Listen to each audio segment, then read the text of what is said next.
ये manifesto Congress party ने नहीं बनाया, ये मैनिफेस्टो हिंदुस्तान की जनता ने बनाया है। हमने सिर्फ इसको लिखा है। ಫ್ರೆಂಡ್ಸ್, ನಾವಿವತ್ತು ತಿಳ್ಕೊಳ್ಳೋಣ ಕಾಂಗ್ರೆಸ್ ಮ್ಯಾನಿಫೆಸ್ಟೋ 2024. ಸಪೋಸ್ ರಾಹುಲ್ ಗಾಂಧಿ ಅವರು ನಮ್ಮ ದೇಶದ ಪ್ರಧಾನಮಂತ್ರಿ ಆದ್ರೆ ಈ 5 ವರ್ಷದಲ್ಲಿ ಏನೇನಾಗುತ್ತೆ ಅಂತ ತಿಳ್ಕೊಳ್ಳೋಣ. ಇದಕ್ಕೆ ಮುಂಚೆ ಈ ವಿಡಿಯೋನ ಸೇವ್ ಮಾಡ್ಕೊಳ್ಳಿ, ಹಾಗೆ ನಮ್ಮ ಪೇಜ್ ನ ಫಾಲೋ ಮಾಡಿ.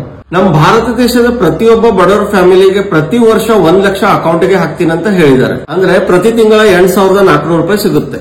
ಇಷ್ಟು ವರ್ಷದಿಂದ ಪೆಂಡಿಂಗ್ ಇರುವಂತ ಕಾಸ್ಟ್ ಸೆನ್ಸಿಸ್ ಮಾಡಿ SC ST ಮತ್ತೆ OBC ಅವರಿಗೆ 50% ಗಿಂತ ಜಾಸ್ತಿ ರಿಸರ್ವೇಶನ್ ಕೊಡ್ತೀವಿ ಅಂತ ಹೇಳಿದ್ದಾರೆ. ಈಗಲೂ ರಿಸರ್ವೇಶನ್ ಇದೆ, ಆದ್ರೆ 50% ಗಿಂತ ಕಡಿಮೆ ಇದೆ. ಸಪೋಸ್ ಕಾಂಗ್ರೆಸ್ ಬಂದ್ರೆ 50% ಗಿಂತ ಮೇಲೆ ಮಾಡ್ತಾರೆ. ನೆಕ್ಸ್ಟ್, ಕಾಂಟ್ರವರ್ಷಿಯಲ್ ಅಗ್ನಿವೀರ್ ಸ್ಕೀಮ್ ನ ಸ್ಕ್ರಾಪ್ ಮಾಡ್ತೀನಿ ಅಂತ ಹೇಳಿದ್ದಾರೆ.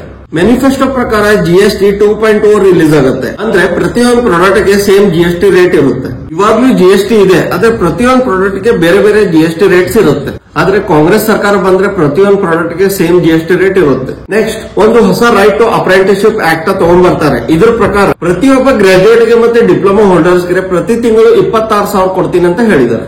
ಇದನ್ ಬಿಟ್ಟು ಕಾಂಗ್ರೆಸ್ ಕಡೆಯಿಂದ ಸೆಂಟ್ರಲ್ ಗವರ್ಮೆಂಟ್ ಜಾಬ್ಸ್ ಗೆ ಮಹಿಳೆಯರಿಗೆ 50% ರಿಸರ್ವೇಶನ್ ಕೊಡ್ತೀನಿ ಅಂತ ಹೇಳಿದ್ದಾರೆ.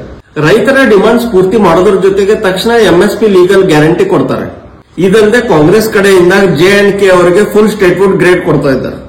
ಈ ವಿಡಿಯೋ ಪ್ರತಿಯೊಬ್ಬ ಭಾರತೀಯರಿಗೆ ತಲುಪಬೇಕು, ಯಾಕಂದ್ರೆ ವೋಟ್ ಹಾಕಕ್ ಮುಂಚೆ ಪ್ರತಿಯೊಬ್ಬರು ಇನ್ಫಾರ್ಮ್ ಡಿಸಿಷನ್ ತಗೋಬೇಕು.